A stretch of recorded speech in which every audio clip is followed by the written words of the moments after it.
ওই যা পাইছি ওর পর আর পাওয়ার কোনো ই নেই, ঠিক আছে? ওই চারটাকে ভালোভাবে রাখ। অন্য সময় না পায়ের কাছে গোজা গোজা করে পড়ে থাকে, এখন শালা খুঁজে পাচ্ছি না, ঠিক আছে?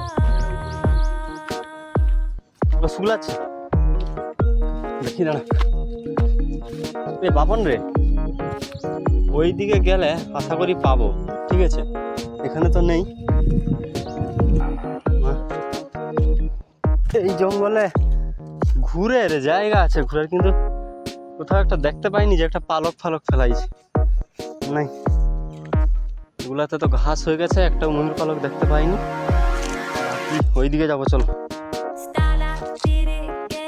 আর ওই পালকগুলা দূর থেকেও দেখা যায়, মানে এতটাই সাদা, বুঝছো? আমি তো যখন প্রথম মানে কোনোদিন পাইনি তখন বুঝতেই পারছিনি যে মালটা মাটিয়ে পড়ে থাকলে কীরকম দেখাবে। এখন যখন দেখতে দিচ্ছি, না না, হ্যাঁ ওই সাদা ডাঁটাটাই